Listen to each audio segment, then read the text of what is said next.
నమస్తే ప్రియ మేడం. నమస్తే తల్లి. లాస్ట్ టైం మనం ఒక ఎపిసోడ్ చేసినప్పుడు పిల్లల మానసికంగా ఏ విధంగా ఉంటుందని అడిగాను. తల్లిదండ్రులు వాళ్ళ ముందు కొట్టుకొని తిట్టుకొని అరుచుకుంటున్న పరిస్థితులు, కారణాలు ఎందుకు అని మనం మాట్లాడాము. పిల్లల పరిస్థితి అసలు ఏ విధంగా ఉంటుందో ఒకసారి దాని గురించి. తాకట్టులో ఉన్న బంగారాన్ని విడిపించి ఆ రోజు ఆన్లైన్ రేటుకే మేము కొంటాం. Sharma gold company. అమ్మ, ఇది ఎంత పెద్ద వ్యాస్ట్ సబ్జెక్ట్ అంటే కూర్చొని మాట్లాడుకుంటే కనీసం ఒక వారం 10 రోజులు పడుతుంది.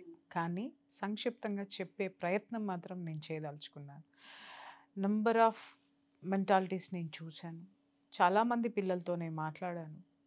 వాళ్ళ యొక్క సిచ్యుయేషన్ని కూడా నేను అర్థం చేసుకున్నాను కాబట్టి నేను మాట్లాడగలుగుతున్నాను.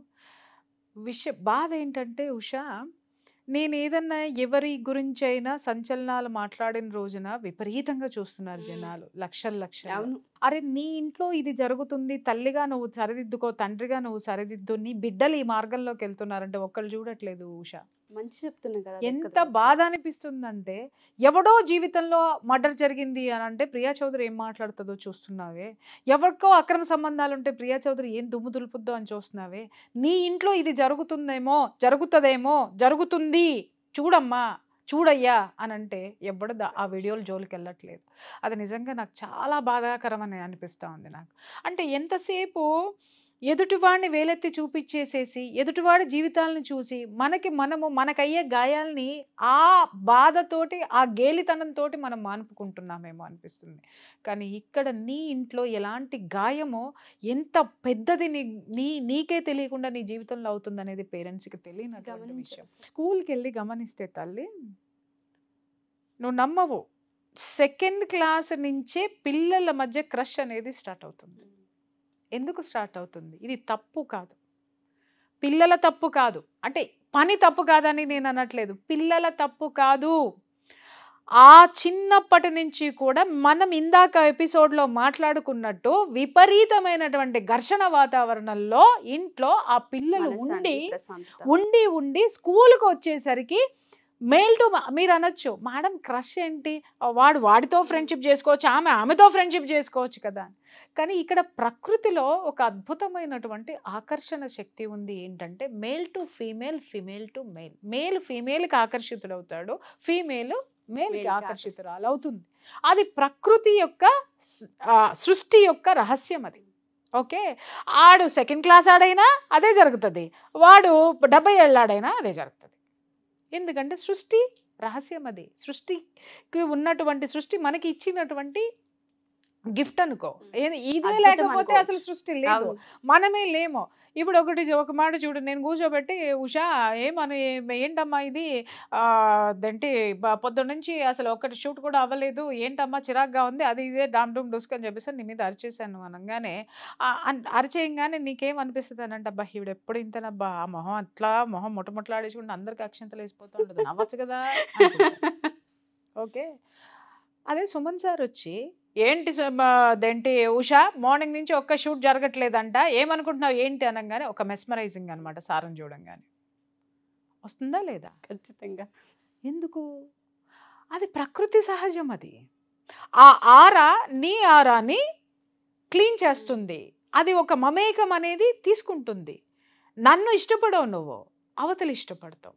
అలాగే నువ్వొచ్చి నా దగ్గరకు వచ్చేసి, మేడం ఈరోజు అదేంటి ఏదైనా కంప్లైంట్ చెప్పావు అని అంటే, చూద్దాంలే ఉషా, ఓకే అని అంట. అదే నాగరాజు వచ్చి, మేడం ఇది అని వాడు లేని అన్నీ చెప్తాడు. అయినా సరే నేను మూసుకుని ఇట్లా కూర్చొని వింటా ఉంటాను అనమాట. అవునారా, అవునా, అవునా అని నువ్వు చెప్పింది అదే, నువ్వు 2 ముక్కల్లో చెప్పేశావు, బట్ వాడు 20 ముక్కలు చెప్పినా కానీ సోదింటా నేను.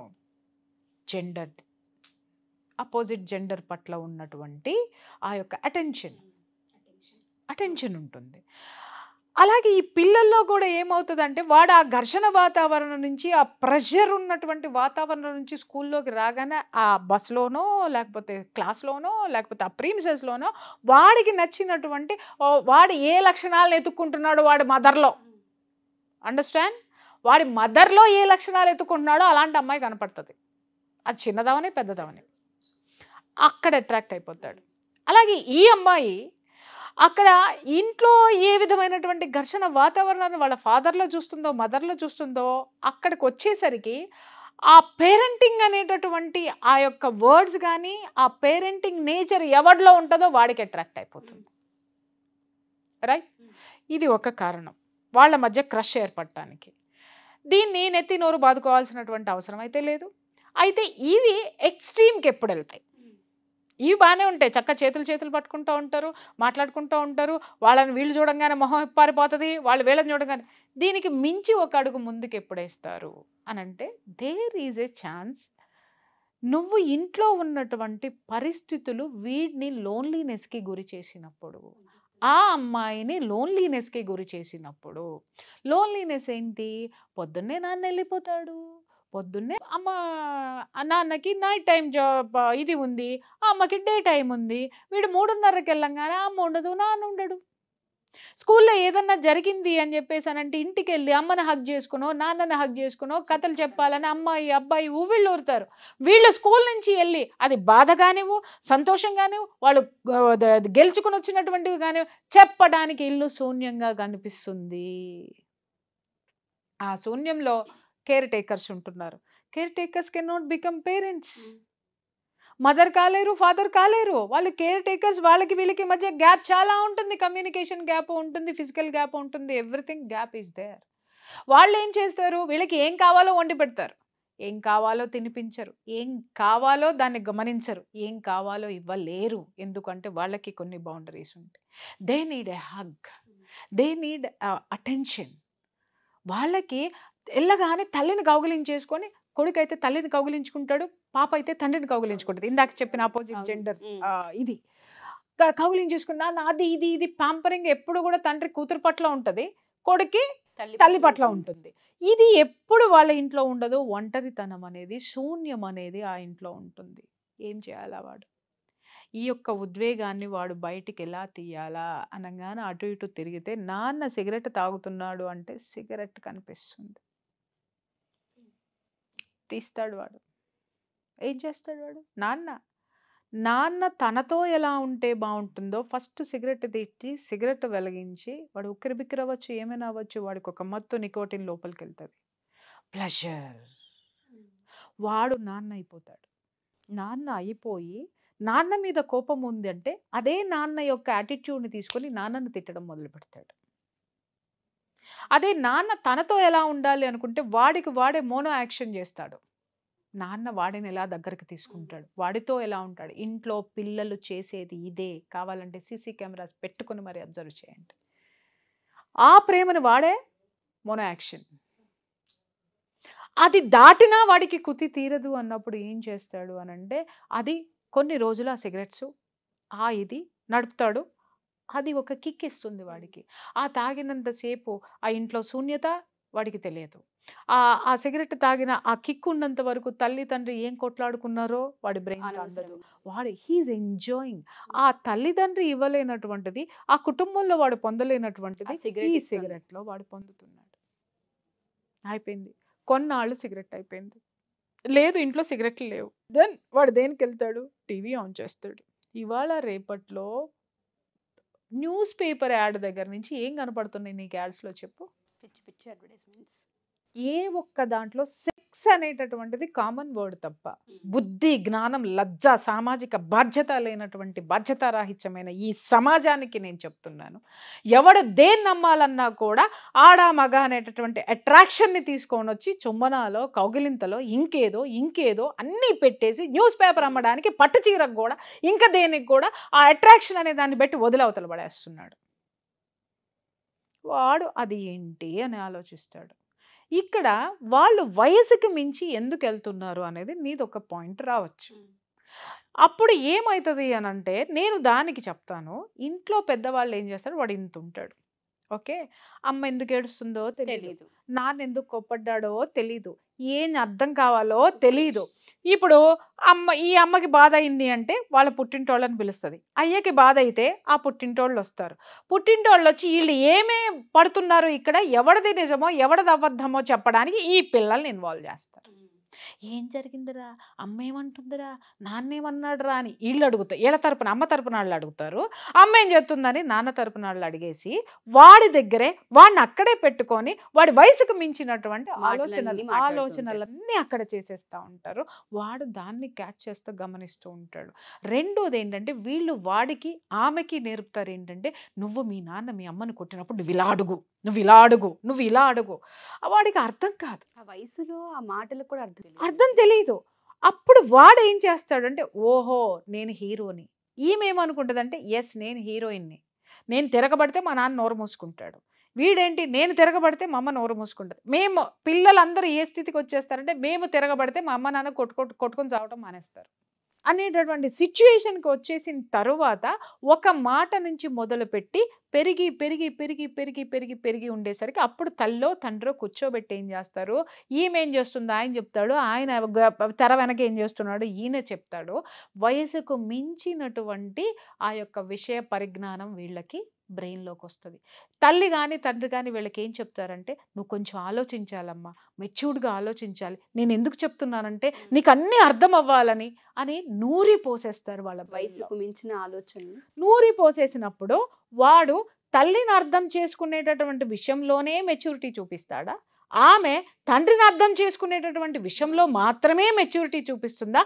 అక్కడి నుంచి ఆ బ్రెయిన్ ఆలోచించడం అనేది అది దాటి గడప దాటి ఇంటి చుట్టుపక్కలకు వచ్చి స్కూల్కి వచ్చి స్కూల్ నుంచి ఇంకెక్కడికో వెళ్ళి టీవీలో చూసిన తర్వాత టీవీ నుంచి ఇంకా ఇంకా ఇంకా ఇంకా పెరిగిన తర్వాత ట్యాబులకు వస్తుంది. ట్యాబుల్లో దృశ్యాలు చూస్తారు. ఆ దృశ్యాల నుంచి ప్రాక్టికాలిటీలోకి వెళ్తుంది. అమ్మ లేదు వచ్చే, అమ్మ నాన్న లేరు వచ్చే. ఈరోజు 7th class 8th class పిల్లలు also they are participating in sex at their own houses. అడగండి, చూడండి, అబ్జర్వ్ చేయండి. ఎందుకు అంటే ఇళ్ళు చాలా ఖాళీగా ఉన్నాయి, శూన్యంగా ఉన్నాయి. ఖాళీగా కాదు, వాళ్ళ బ్రెయిన్ వాళ్ళ మనస్సు ఎంత శూన్యంగా ఉందో ఆ మనసులో ఉన్న శూన్యత ఇంట్లో కనిపిస్తుంది. ఇంట్లో ఉన్న ఖాళీ వాళ్ళ మనసులో శూన్యతగా నిలుస్తుంది. ఆ శూన్యతని నింపుకోవడానికే దే ఆర్ కాలింగ్. అక్కడ ఏమవుతుంది, తప్పు చేస్తున్నామన్న భయము ఇంకొకటి పిల్లలకు ఉండదా అని అనకండి. ఎందుకంటే ఆల్రెడీ నువ్వు వాడి వయసుకి ఆమె వయసుకి మించినటువంటి మెచ్యూరిటీని నేర్పేసినప్పుడు వాడు ఆ స్థితికి వెళ్ళిపోయినాడు. ఇంకా నీకు అది తప్పేంటి ఒప్పేంటి, నీ స్థితికి వాడు వచ్చేసాడు, నీ ఏజ్కి వాడు వచ్చేసాడు. కాబట్టి వాడు బుజింగ్ చేస్తాడు, మందు కొడతాడు, దమ్ము కొడతాడు, ఇంకా అమ్మాయిలతోటి ఇంకేమన్నా చేస్తాడు. ఆ అమ్మాయి అట్లా చేస్తుంది.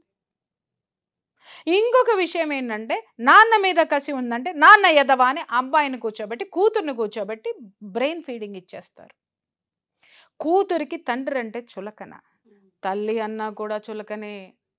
తను ఎప్పుడు ఇంట్లో నుంచి జంప్ అవ్వాలి అనుకుంటుందో అప్పుడు ఈ రహస్యాలు ఏవైతే తల్లి చెప్తుందో తండ్రి గురించినవి, తండ్రి ఏ రహస్యాలు అయితే పిల్లలకి తల్లి గురించి చెప్తాడో తల్లి కుటుంబం గురించి చెప్తారో వీటిల్ని వీళ్ళిద్దరూ కలిసి బాగా వాడుకుంటారు పిల్లలు. అప్పుడు పోలోమని అలాంటి వాళ్ళ దగ్గరికి వస్తారు. ఏమండి మా మాట వినట్లేదండి, ఏమండి ఇది, అసలు వినంది మీ మనసు మాట మీరు విన్నారా, సమాజం గురించి మీరు విన్నారా, అసలు మీ కుటుంబ వ్యవస్థని మీరు ఎంతవరకు నిలబెట్టుకున్నారు, మేము కష్టపడ్డాం, మేము సంపాదించాం, మేము చేశామంటారు. ఆ సంపాదనలో మీ పిల్లల పట్ల ప్రేమపూర్వకమైన వాతావరణాన్ని ఎంతవరకు అందించారు అనేటటువంటి ప్రశ్న ఇవాళ ఉన్నటువంటి తల్లిదండ్రుల్లో ప్రతి ఒక్కళ్ళు వేసుకోవాల్సినటువంటి అవసరం ఉంది. పిల్లలకి వాళ్ళ వయసుకు మించిన మెచ్యూరిటీని మనమే ఇస్తున్నాం అన్న విషయం 100కి 200% పిల్లల్ని పిల్లలుగా ఉండనివ్వండి అమ్మా, పిల్లల్ని పిల్లలుగా ఉండనివ్వండి. అంతకు మించి మనం ఇన్వాల్వ్ చేస్తూ ఉంటే వాళ్ళు ఎంత భయంకరమైనటువంటి దీంట్లోకి వెళ్ళిపోతున్నారంటే వాళ్ళ బ్రెయిన్కి మించిన ప్రెషర్ వాళ్ళ మీద పడిపోయి వాళ్ళు ఒక స్థితికి వచ్చేసరికి ఈరోజు ఐవీ సెంటర్లన్నీ ఎందుకు కిటకిటలాడుతున్నాయి, ఎందుకు కిటకిటలా, ఎవడ బ్రెయిన్ పనిచేయట్లేదు. బ్రెయిన్ పని చేయకపోతే ఇంకేం ఫంక్షనింగ్ ఉండదు. ఎందుకు వెళ్ళిపోతున్నారు, శక్తికి మించిన పరుగు, ఆలోచనకి బ్రెయిన్కి పవర్కి మించినటువంటి ఆలోచన విధానం, ప్రెషర్ ప్రెషర్ ప్రెషర్. ప్రతి ఒక్కడు టెన్షన్లండి టెన్షన్లండి టెన్షన్. అరే టెన్షన్లతో కూడుకున్నది ఎందుకు చేసి ఏం సాధిస్తావురా అయ్ నువ్వు? ఆ టెన్షన్ ఉద్యోగం చేస్తున్నా, ఆ ఉద్యోగంలో నీ పెళ్ళాం సరిగా ఉంటుందా? ఉండట్లేదు. నీ పిల్లలు సరిగ్గా ఉంటున్నారా? ఉండట్లేదు. నువ్వు మనశ్శాంతి గడుస్తున్నావా? లేదు. ఎందుకు రట్టేటప్పుడు దుకాణం కట్టేసి ఊళ్ళోకి పోయి ఓ తమలపాకు కొట్టు పెట్టుకో. కనీసం రోజుకి 50 రూపాయలు 100 రూపాయలు సంపాదించుకున్న ప్రశాంతంగా ఉంటావు. హ్యాపీగా కుటుంబం నీసే, నువ్వు హ్యాపీగా ఉంటావు. ఫస్ట్ నువ్వు ప్రశాంతంగా ఉంటే నీ చుట్టూ ఉన్నటువంటి వాతావరణాన్ని ఆలోచించేటటువంటి తత్వం నీకు వస్తుంది. ఇవాళ నువ్వు డబ్బు డబ్బు డబ్బు డబ్బు ఏదో చేయాలి, ఇల్లు కట్టుకోవాలి, అన్ని కట్టుకోవాలి, అవి చేసుకోవాలి, ఈ చేసుకోవాలని ఉన్న ఇంటిని అమ్మేసేసుకొని ఇంకొక ఇల్లు కట్టడానికి విదేశాలకు పోతున్నాం మనం. ఉన్న ఆస్తులు అమ్మేసుకొని ఇంకా ఆస్తులు సంపాదించాలని నాశనం చేసుకుంటున్నాం వ్యవస్థను మొత్తం. ఈ ప్రెషర్ అంతా ఇవాళ ఈ యొక్క బాలల మీద పడుతుంది. నేటి బాలలే రేపటి పౌరులు. ఇప్పుడు ఉన్నటువంటి ఇలాంటి బాలలు రేపు ఎలాంటి పౌరులు అవుతారు? ఉషమ్మ, మీ అబ్బాయిని ఎలా పెంచాలనుకుంటున్నావు? సమాజానికి ఉపయోగపడేలా ఉండాలి, కానీ నలుగురు మాట్లాడుకునే విధంగా ఉంటారనే నమ్మకం నీకుందా? నువ్వు ఒక్కదానివి అనుకుంటే కుదరదు, మీ ఆయన కూడా అనుకోవాలి. నేను ఒక్కదాన్ని అనుకుంటే కుదరదు, మా ఆయన కూడా ఫీల్ అవ్వాలి.